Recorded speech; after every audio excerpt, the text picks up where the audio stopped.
Sneakers and Cleats, the podcast. Welcome back to the Sneakers and Cleats podcast. It is Thursday, October 9th. This is episode 233. Chuck and I are going to get this quick because we're freezing in this room. Yeah, and you're not dressed appropriately. No, Usually, you had a sweatshirt on the other day or Yeah. some sort of pullover, which was very, very wise. I'm also tired and like my body gets more cold easily when I'm tired. I did the morning show today, so I've been up since 2:30, and that was after. I shouldn't be asked to do the morning show when there's a good quad box on my YouTube TV the night before. Like I couldn't separate myself from the disastrous UTEP Liberty game because I'm that much of a degenerate sports fan where I'll watch anything. So did you?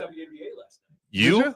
Did. That was a hell of a game Caitlin last Clark? night. And it got close. I know. Yeah. Yeah, Asia Wilson's a stud. Yeah. But anyway, there was She's her. Yeah, she's her.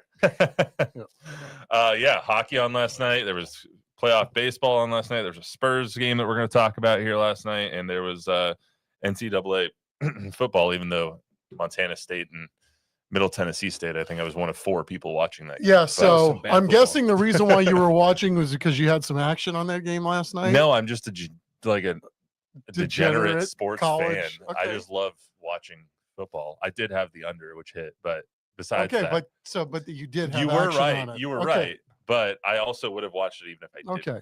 That's fair. But yes, I think UTEP actually set football back like 47 years. Malachi Nelson might be the worst quarterback I've ever seen in my life. They're building something there. Okay, building.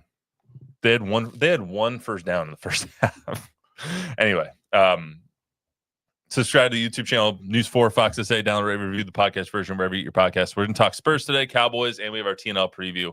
The Spurs won their second preseason game. They're 2-0 since we last spoke on Monday about this black and silver scrimmage. They beat Miami last night in their first NBA preseason game. They played the Whatever that was. I'm not gonna say it. I think it was the Loon Lions. They beat the Lions. We'll just say on Monday in San Antonio, the Chinese team. So we'll talk about what we've learned from Victor and the Spurs through 2 preseason games, plus the Cowboys. Cowboys are they closer to a good team or a bad team? Because I honestly I don't know. They are like They have the number 1 offense in the NFL. and they have the number I'm not going to go there because I didn't 3 look it up. defense, 3 bad Okay, defense. Okay. So, Okay. we'll see if they can turn the corner into some positive and use this positive momentum after the Jets game to beat the Panthers, and then we'll see what happens from there. They beat the Panthers, they'll be 3-2-1, sitting pretty with some problems in Philadelphia. So, but they do have a laundry list of injuries. I think that was one of the longest injury reports I've ever seen from the Cowboys or any NFL team when that one came out yesterday. So, also go through, as is tradition, the TNL Top 10 for this week 7 in the high school football ranks here in San Antonio, plus our week 7 TNL matchup. Judson versus Steele is tonight. Always a good matchup between those 2 teams. Already week 7 of high school football. That's kind of It is sad. hard to believe. Sad. I feel like I look forward to this every year, and now it's just blinking. It's almost over. Yep. Rinse and repeat, right? Yep. 233 is not an area code. It's a country code. Do you want to guess? No. Ghana. Really? Yeah, Ghana is the country code Okay. for 233. So we'll talk Spurs first. So they're 2-0 now in the preseason. They beat the Miami Heat last night at 112-107. Competitive game throughout the entire thing. I watched probably the first 3 quarters of it before I took that one off of my quad box on the TV and put something else in there when I think it was when the Dodger game started. I thought they played decently. It looked like something is very evident with this team in the preseason. It's that they're being more physical and trying to play better defense. That's something that I've noticed throughout both of those games, is that they're not going to be out physical. And Miami's a team that'll kick you in the teeth. They always have been, especially under Coach Spo. When you don't have superior talent that they haven't had since the Big 3 left in the early 2000s or early 2010s, obviously when they won the 2 championships, the Spurs beat them in 2014.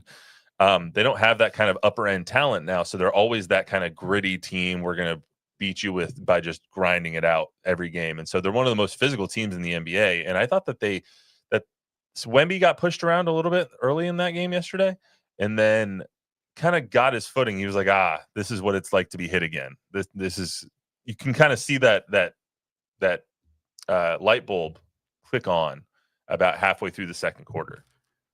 Yeah, there were some takeaways with him for me were, to your point, yes. And then it was a little sloppy with the ball sometimes. And Really sloppy. okay, Bob says really sloppy. It had to be said. But let's go another direction. We gave the appropriate flowers, I think, to Victor bulking up or gaining girth during the offseason. How about Keldon Johnson?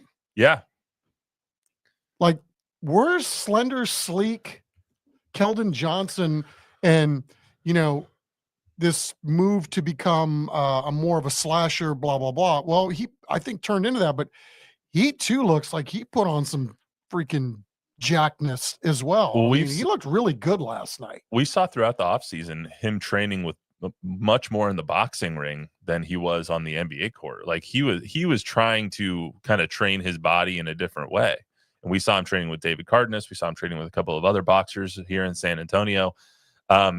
And it's not something you see all the time. And it's a different muscle group. It's a different kind of weight that you're putting on. It's different muscles that you're using. And so it looks like that really helped him. Yeah. I mean, how many times did we see him last night put his shoulder down and basically say, get the F out of my way? Yeah. I mean, it was noticeable last night. I mean, you're small sample size, a game, right? But very impressive. And there was just like I don't know, it's not body language, but it was like there was like almost like an aura around him that there was a plan. The plan was for him to do this and involve others as well. I don't know. I just was very impressed with what it stood out to me, I guess is what I'm trying to say. Yeah, still no De'Aaron Fox last night. Still no Dylan Harper. Still no Jeremy Sohan. Devin Vassell did make his on-court return, which was good to see. It looked like he has put on a little bit of weight as well, but also I loved his effort on defense. I think Devin can be a top 10 defender in the league if he really, really wants to be. And I think that now that they're getting in that buy-in from Sweeney, the assistant head coach, and they're getting the buy-in from everybody else from the top down, from Wemby and Coach Mitch Johnson all the way down, you're starting to see guys like, oh, we have that potential to be that great defensive team. So I liked what I saw from Devin last night. The other guy that I really liked what I saw was Julian Champagnie. Yeah. Julian if he shoots like that all year, watch out, man. I mean, he's going to demand playing time if he keeps shooting the lights out like he did last night. Another guy that stood out to me last night, and it's always rinse and repeat, is 40. Harrison Barnes, The game is too easy for him in terms of what he sees, what is needed at the time, whether it's scoring or passing. He sees the floor in an uncanny way, and it's not like others see the floor. Is really damn good. You know what? And he plays well with others. It doesn't matter who the heck's on the court, man. This guy, it's really something to behold, and what a treat it is to watch that guy play basketball. Like, the thing about his game that's going to wow you, the quality of who he is as a guy on the court and all of his gifts. He just gets it. Let's hear from Mitch Johnson and how he thought the game went last night. I thought tonight, obviously we played with some lineups and combinations that we have not practiced with. There was at times we were left wanting for more in terms of some of the execution and the turnovers. And I thought our competitive response a few times was really, really good. And from the guys that started the second half all the way to the group that finished the game, I thought we had a really good variety of competitive response amongst the group, and that was nice to see. And I think that obviously is on the defensive end and rebounding specifically. That was right.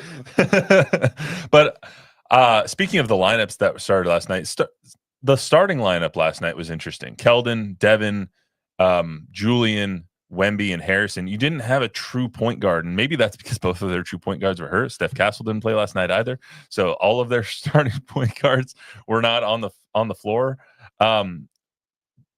But I think this is the time to experiment, right? It's when when the games don't count, but they do matter. And I thought that there was a lot of things that did matter last night in terms of the effort that they put forth. But you also see that the guys that everyone's floating around in trade rumors, everybody that potentially could be traded for Giannis or people of that nature, the Devin Vassell's, the Keldons, the Harrison Barneses, those guys are tuning all of that out. And those guys are the ones that I was most impressed with last night. Wemby's going to be Wemby. Wemby's going to gain his size. He's going to get his 20, 10, and 10. He's going to be phenomenal. He's going to get his 5 blocks a game or whatever it is. But it's the Keldons, it's the Devins, it's the Harrisons that you're going to need those 10 to 15 points a game from. Maybe somebody to come out of nowhere and score a 25-point game and play great defense and put your shoulder into somebody and be the enforcers on that side when Wemby is off the floor. You need all those guys to step up. And so those are the ones that I was most impressed with and have been throughout the first 2 games. A lot of guys stepping up last night. I mean, Flagler. Yeah, he looked good. Real good, right? I don't know if he'll make the roster, but he could make the practice squad. I think he will. Or I mean, Austin. at some point, because, I mean, this is a guy that was in OKC, had a hard time getting on the court there, but obviously no shame there with the deep roster that they have. Really flashed, made some plays. Will there be minutes for guys like that? And the summer league hero, taking over the game last night again. He's gonna make the roster. Another guy that looks the part every time they play him. Right? How much more do you need to see that this guy sure looks the part? Yeah, he's gonna mess around and make a roster on opening day, especially because there's gonna be 2 open spots, especially in that first game if Dillon doesn't play. And if De'Aaron Fox doesn't play, De'Aaron Fox obviously is probably trending more towards November 1st. They think they've mentioned that Dillon might be ready by the first game of the season, but we'll see. But there's a spot open there. And so we'll see which guys are the ones that come up and come down from Austin more often. It sounds like DJG and Flagler have that potential.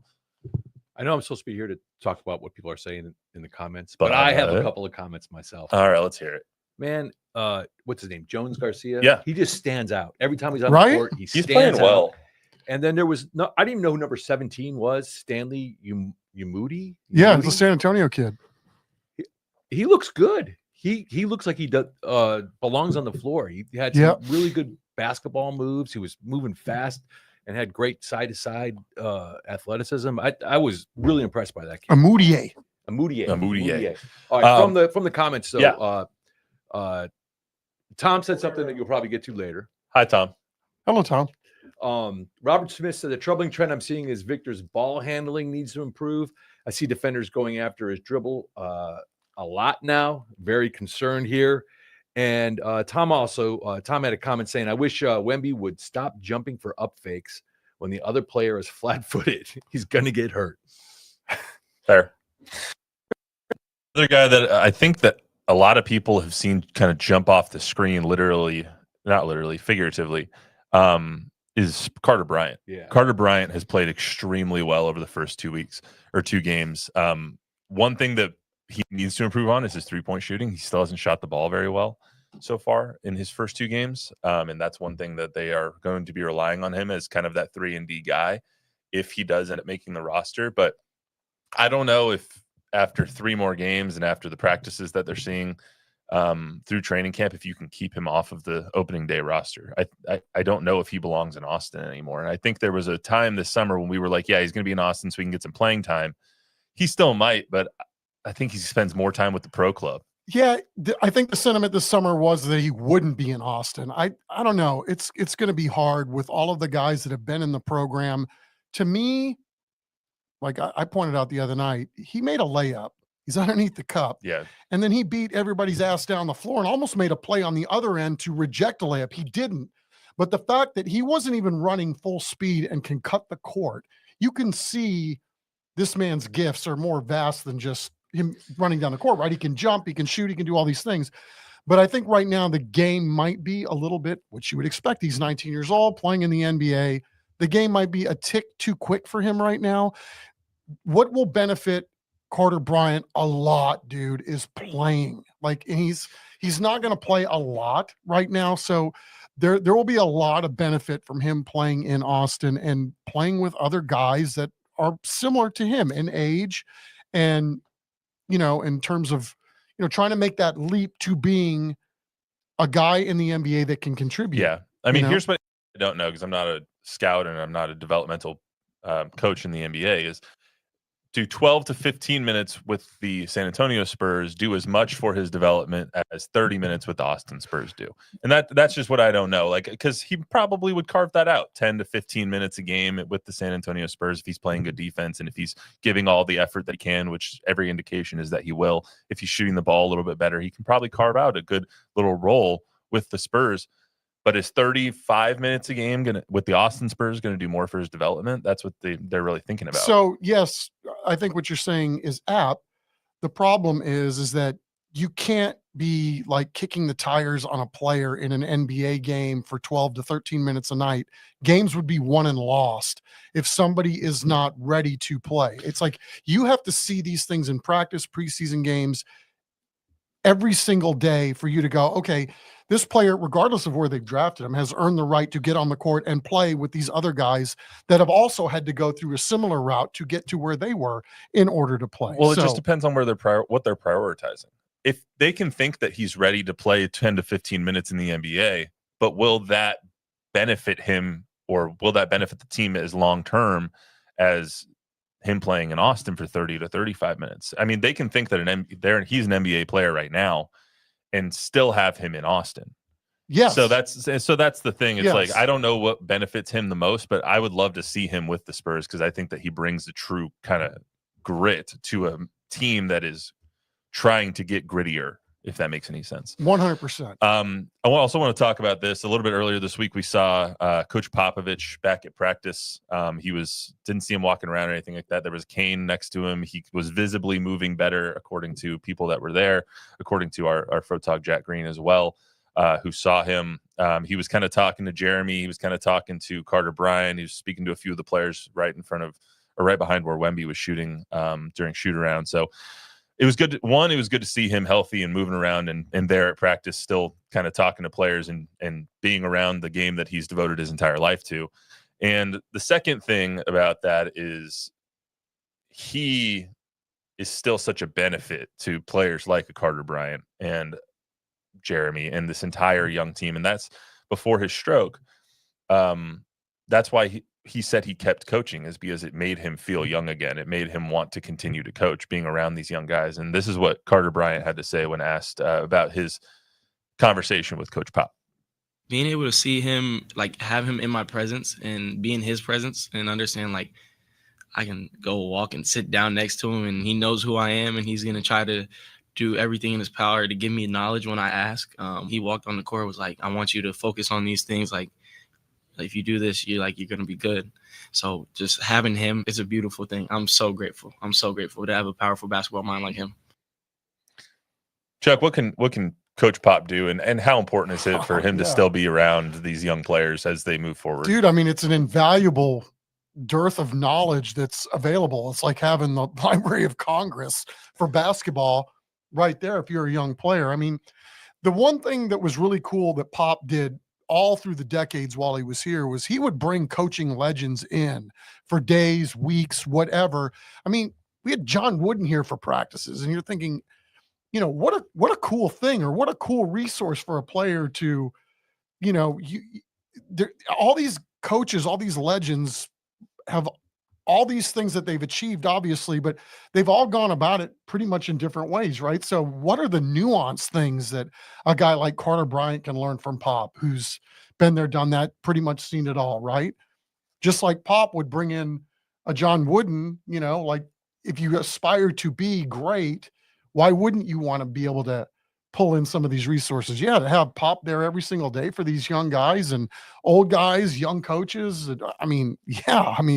It's a benefit afforded very few organizations for sure. Yeah, I mean, he's El Jefe. I mean, he's never not going to be around. I think there was some speculation, and including from me, that they would just kind of appoint him to a role, and this would be the role that he had, and he can be there as much or as little as he wants. And we might never see Pop again, and we don't know. I mean, it's all about him and his health and what he can handle right now, anyway. But I think Don told us a couple of months ago, knowing Pop as and covering Pop as much as he has and as much as you have, like he can't keep himself away, even if he wanted to.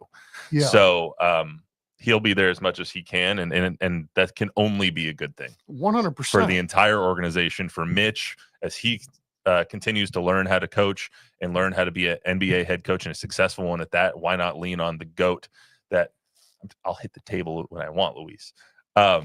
Luis keeps telling me to stop doing this because it's coming through on the mic. You and Brian Schottenheimer. Me and right? Brian both, yeah. But they can only be an invaluable asset. So, by the way, Brian Schottenheimer press conferences are amazing. You just yeah. Speaking of Brian Schottenheimer and the Dallas Cowboys, Bob, anything on the Spurs before we move on? Anuki says depends on how Carter's picking up the offense and defense. If he's not, Austin is better. If he is, SA is better. Pretty much agreeing with you guys. Fair enough.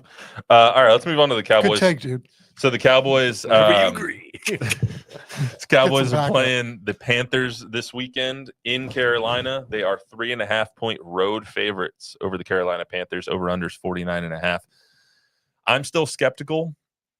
On the Super, it says, can you turn skeptics into believers? If they dominate the Panthers like they did against the Jets, I will start to believe a little bit more in this Cowboys team. But right now, I need to see the defense put 2 decent weeks together. And with the injury report that looks the way it does, I'm not sure that they can. And the Panthers came back and played a decent game. Yes, it was a bad Miami team. It is a bad Miami team that they came back against. But you can't take anything away from Carolina, who does play better at home than they do on the road anyway. Yeah, they snuck out a win, and again, well earned in the NFL. You know, although it's hard to win games in the NFL. It darn sure is, right? So props to them. They're moving upwards, and maybe it has everything to do with Smithson Valley's very own Trayvon Merrick signing there during the offseason. We'll have to say that was definitely a positive and a step in the right direction. I mean, it definitely hurt the Raiders. So with that in mind, it'll be another test for the Cowboys. And to your earlier point about whether they're good or bad, I mean, obviously it's hard to know at 2-2-1 where we are after 5 games with these guys. But I think by and large, I'd have to say they're pretty damn good. I mean, given the fact that, okay, they're a 500 team. They've had a lot of challenges early on in the season, and the fact that they could have the #1 offense in the NFL with all those dudes hurt. And they've played good defenses. It's not like they've played the Titans every week. You know, they did it against Green Bay, who has a really Tennessee's good defense is okay. I mean, the Eagles have a good defense. They did it against them week 1. They fell apart in the second half, but they did it against them week 1. The Giants have an okay defense, and they've played well against the Giants. They scored 40 points against the Giants. Green Bay has a really good defense. They scored 40 against Green Bay. They're doing this on offense against teams that are no slouches, and they're doing it with a completely hampered personnel department. I mean, you're missing 4 offensive linemen last week, no problem. You're missing Kevontae Turpin, no problem. You're missing CeeDee Lamb since week 2, no problem. Like, you're just, how many more guys can you lose at this point? As long as you have Javonte, I guess, and as long as you have 4, I think you're fine at this point, because it seems like there's only 2 people they need to operate. Well, you know, they've taken a lot of hits here lately, probably rightfully so, for some of their draft picks that haven't quite gone the way that they'd hoped, given where they were drafted. But when you got Ryan Flournoys of the world that are stepping up, that can give you 6 catches and over 100 yards, and, you know, James coming out of nowhere to lead the team in tackles last week. I mean, who are these guys, right? James Houston has been unbelievable when he's been given an opportunity to play, to show that he is a playmaker. Maris Leothal, when he's been given an opportunity to play, seems to make something good happen. All of these guys, you know, it's just amazing how they're literally hamming and egging it right now. And they're, you know, 500 is, you'd say, treading water at this point, but they haven't buried themselves, right? You're not looking at 0-5 to begin the year. And, you know, and it was nice of the Eagles to give one back thanks to your squad this week. So, you know, things get a little tighter, and I would say things are trending in the right direction for the Cowboys. I mean, next 4 weeks, you got the Panthers this week. It's not a must win, but it would go a long way to shutting some people up, I think, when it comes to doubting how good the Cowboys are. I don't know how good the Cowboys are. I don't even think the Cowboys know how good they are, because they haven't had a full team since week 1. Even week 1, they haven't really had a full team. So, DeRon Bland and Trayvon Diggs are finally coming back. We'll see what they look like when they're fully healthy and not on pitch counts and not being punished by the coaching staff. So we'll see how this defense looks when they have DeMarvion Overshown back and they have all these guys back that they've already been missing. I mean, but you have the Panthers this week. You have Washington next week. It's a division game. That'll be really tough at home. And then you have to go to Denver. And Denver has proved that they're a very good team. I mean, they beat the Eagles this week in a game that nobody thought that Denver could win. And so we'll see if they can go to Denver and win that game. That's going to be really tough against one of the best defenses in the league. And then you have the Cardinals on Sunday night. So if you can get out of that stretch 4-1, I think that's a success. And I think you'll start to turn some heads and like, oh, okay, these guys aren't the doormats that they looked like they might be for the first couple of weeks. Yeah, it's fascinating, right? This early part of the season that there are very few teams that you go, okay, you can look at that team. I mean, maybe the Jets is the example because they haven't won a game. They're out of it. Everybody else is kind of, I see some things that I really, really like. There's some things that I don't. What is this going to look like a month from now, 2 months from now, right? There's so much football left to be played. I think every fan base, for the most part, is still pretty engaged that maybe there's something here, and maybe you're looking kind of side-eyed at some of it, but you're not completely thumbing your nose and looking the other direction on your squad right now. Yeah, I mean, like I've said all week, you can only take so much from a win against the Jets because, as Scott Van Pelt would say, the Jets are the mayors of Poop Town. They are so That's bad. pretty good. They're so I bad. like that. So bad. Yes, they are. And watch them beat the Broncos on Sunday in London. Just wouldn't that be something? I would cry. That would just destroy my whole day. That happens at 8:30 here. If they lose, like, believe as somebody who as somebody whose team just lost in London, man, it ruins a Sunday. Yeah, especially as well as I really their started defense watching playing. football. Look forward to Sunday. I'm like, especially losing the way the Browns lost. Yeah. What'd you? Yeah. We're gonna pound the tables, Luis. Only got a week Luis left. is the mayor of Tabletown. Anyway, all right, let's get to some TNL. So Yeah. let's get some high school football. Week 7 of the high school football season here in Texas.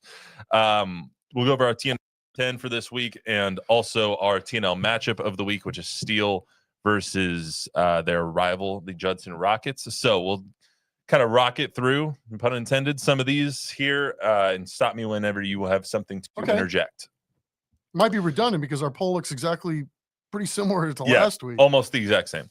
Harlan is 5-0, 3-0 in district. They defeated Marshall 45-7 last week. They take on Holmes, they'll probably be 6-0. The Hawks have outscored their district opponents so far this year 131-28. And that's some of the teams in their district aren't very good, but they beat Brennan, and that score's roped in there as well. So that's pretty impressive. Johnson 5-0, 2-0 in district. They beat Roosevelt 48-13 last week. They have the Stone Oak Super Bowl this week against Reagan. So Stone Oak bragging rights, 7:30 Friday game, regular season winning streak as they head into this game. New Braunfels is number 3 in our TNL top 10 poll, 5-0, 2-0 in district. They play Bernie Champions 7 p.m. Friday, Bernie ISD Stadium. The Unicorns, who have only allowed 10 points in 2 district games, will finally play a team that is kind of a worthy opponent this week, which is nice. Smithson Valley, number 4 in our TNL top 10 poll. Those two are on for a collision course for later this season. New Braunfels and Smithson Valley, which is going to be really entertaining. The Rangers are 15-2 all-time against Wagner, and that's who their opponent is this weekend, 7 p.m. Friday, Rutledge Stadium. Brennan just has the one loss to Harlan, and they took out all their frustrations on O'Connor last week. 67-7 was the final score against O'Connor last Friday night, or actually I think that was last Saturday. They play Marshall this week. Marshall is down bad this year, so that is what it is. They'll play Saturday, 2 p.m. at Gus. The Bears allowed only 100 yards and 6 first downs last week against O'Connor, so I think Harlan pissed him off. It's possible. It's pretty possible. It's possible. Steele is number 6 in our TNL top 10 poll. They're 5-1, 2-0 in district. Luis, can you take the single shot full, please? 5-1, 2-0 in district. They defeated East Central 49-zip last week. They played Judson. We'll talk about that game a little bit more later. The Knights are back in the Associated Press Class 6A state rankings at number 23 now, following that shutout last week. Clark, where we can talk a little bit about this. Clark and Churchill in the Gucci Bowl had a hell of a game, last week. They beat Churchill 28-21. They were down 21-0 at halftime, came all the way back to win. One of the best plays we've seen all season by Caleb Rond, and you and Don did a great job calling that up in the booth. Yeah, Don in particular, he nailed that one for sure. I mean, it was phenomenal. Caleb Rond and Churchill were really good in the first half. And Coach told me at halftime, he was like, we were up 21-7 to Reagan last year, and we ended up losing 24-21. So we don't want that to happen again. And sure enough, it happened yet again. They lost 28-21 to Clark after a wild second half. Yeah, and hats off to both teams, right? The Cardiac Cougs have been doing this all year, and they find ways to win. There's something to be said about that, right? And well earned too. I mean, with that performance in the second half.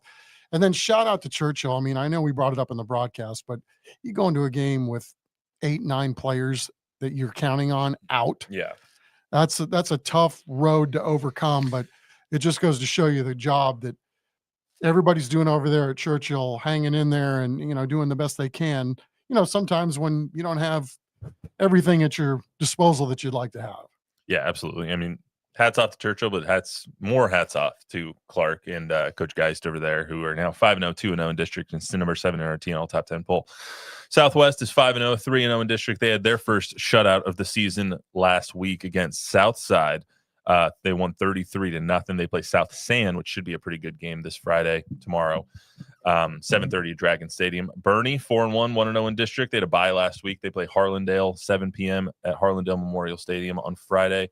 They're 3-0 against Harlandale all time. They've met 4 times. One of the game was canceled because of persistent lightning in the first half, so they called the game in 2019. Who knew? Who knew? I knew. Okay. I'm glad somebody you did. know now. I know. I'll soon to forget though. Yes. That's fair. Yeah. Alamo Heights 5-1, 1-1 in district. They lost their only loss coming to Bernie a couple of weeks ago. They defeated Harlandale 42-20 last week. They play Victoria West, who is the only undefeated team in Bernie and Alamo Heights' district. Victoria West is 6-0. The Mules are 3-0 against them all time. So let's get to our TNL top 10 or TNL matchup of the week. Judson versus Steele, one of the best rivalries in the area. Steele is up 10-4, I think, all time in that rivalry. It's tonight, 7 p.m., Lenhoff Stadium over on CWSA. Let's talk about Steele first, because we did not get to catch up with Coach Mark Soto this week. But we did catch up with Coach David Sines over at Steele. Their only loss of the season is to Westlake. And the story coming in on Steele this year was, they lost all this talent on the offense. They're rebuilding. Steele doesn't rebuild right now. So they're not, I would venture to guess, not just as good. Venture to say, not venture to guess, not as good as they were last year, but at this point in the season. But they have all the potential to get to be as good as they were last year by the end of this year. I don't think there's any question about it. I'm like you. I mean, when you talk about a team as good as they were last year, that's replacing 12 or 13 starters from last year's team. And not just 12 or 13 starters, but Royal Capel and Jalen Cooper are 2 of the best receivers in the entire area. Chad Warner, who is now at UTEP. I crapped on UTEP a little earlier, but that's nothing to sneeze at going to UTEP on a full ride. Chad Warner's over there. They still have Jonathan Hatton, who is going to decommitted from Oklahoma, now going to Texas A&M. I mean, they had a lot of guys leave. Okay, so superstars.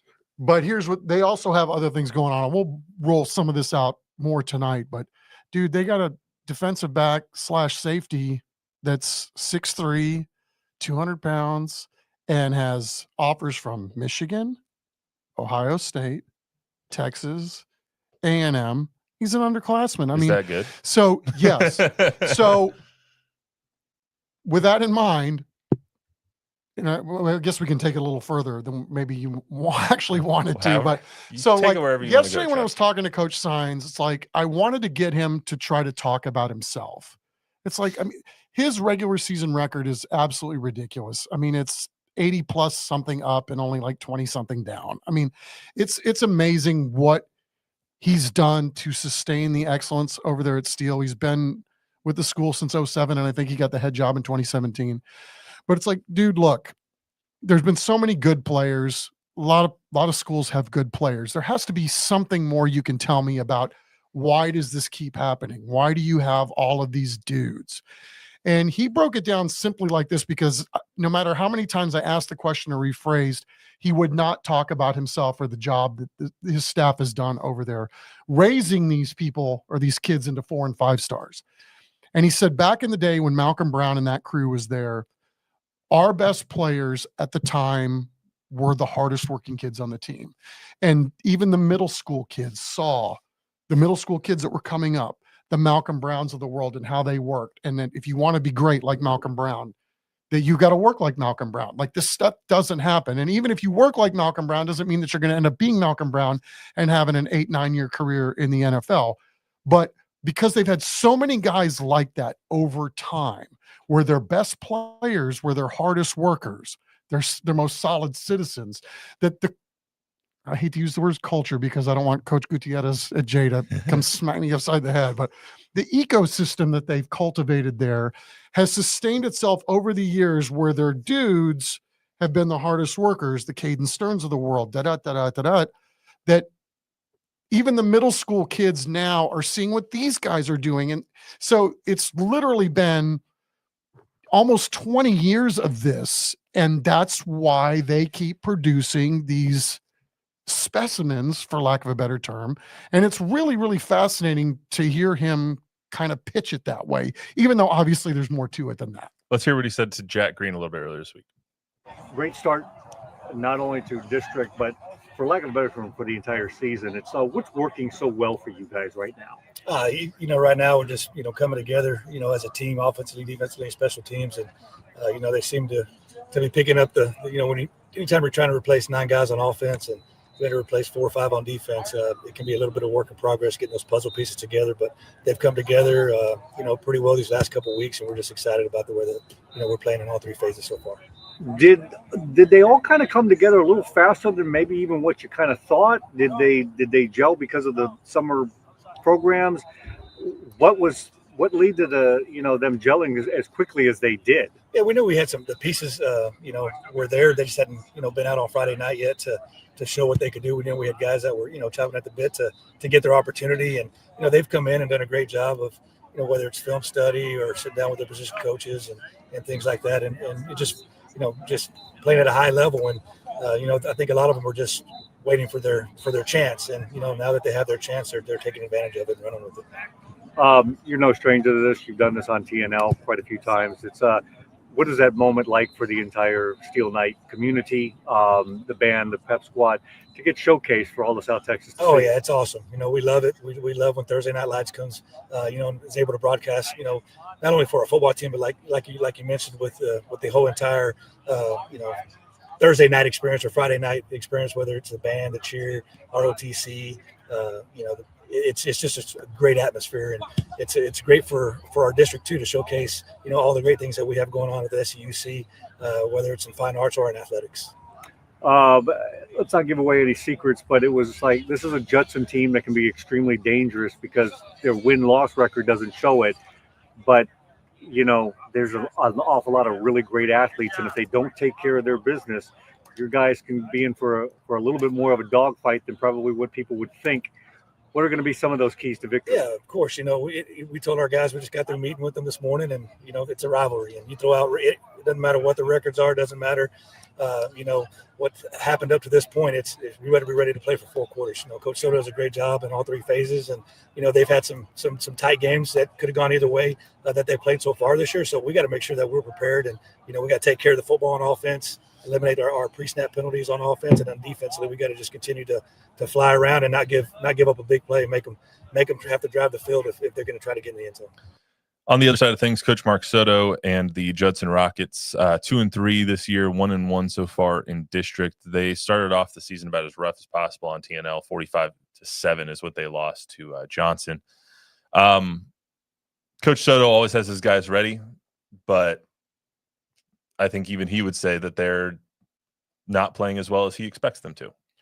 Well, that's always the case, right? I mean, Mark Soto is a very demanding coach and a damn good coach. And, he's trying to do the best he can with, a younger team. And I think for me, the bottom line for all this tonight is it's Judson and it's Steele. So Steele's going to get Judson's best efforts tonight. They always do. They always do. And then on top of that, both of these teams are combined 3-0 in league play. What's it, 29-6A, Mhm. right? So, you know, if you don't want to be playing from behind in this playoff chase, you've got to have this game tonight. So there's a lot of extra sauce on this one tonight.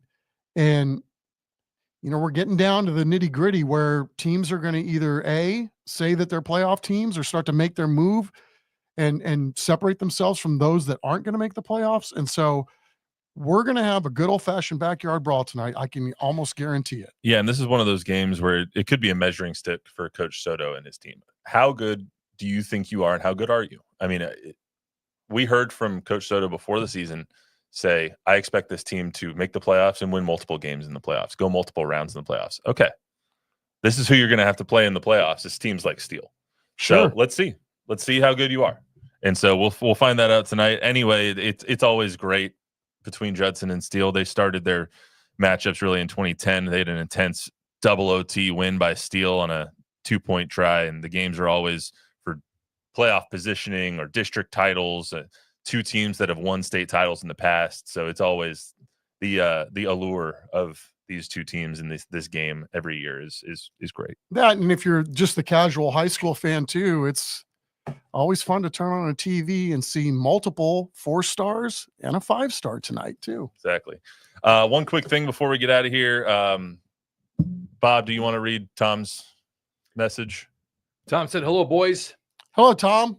I heard about the transfer portal taking place." Oh, I thought that was like inter-office memo. Are we allowed to talk about that with or at the risk of being fired if we talk about it? You About the put it on transfer. your social, didn't you? Yeah, I put it out already. Oh, snap. I'm calling HR. Oh, she knows. She's invited. She's invited. That's how you solve every problem, right? You want to make sure that everything stays on the down low. Invite HR to all the parties. So next Thursday will be my last podcast on Sneakers and Cleats. My last day at News 4, Fox SA, and Sinclair San Antonio is next Friday. I am getting out of the industry, and if anyone follows me on Twitter or Facebook, you already knew that. So we'll have more thank yous and goodbyes next Thursday, but just FYI, we will also talk about the future of this podcast next Thursday. We'll probably working on getting some things ironed out. So yeah, we'll figure all that out. But it's been fun, and we still got a couple left. Matt, it's been a real pleasure getting to know you over these last few weeks that you've worked here. Yeah, a few weeks. Man, I want to tell you something, man. Yeah, you're very good, dude. Are the driving force behind this podcast. I don't know if people probably realize that out there, but I mean, you make it happen, and 100%. you have impressed me with that. I appreciate that, but it doesn't happen without everybody in this room, plus Des upstairs, and Javier and Don and everybody else. So 33 of these things. We're going to get to 235 with me at the helm, and then we'll see what happens after that. But that's all we got for you today. Thank you, everyone, for tuning in. As always, remember to download, rate, review, subscribe, give us a 5-star rating, tell a friend, and please tell an enemy. We will be back on Monday. See you then.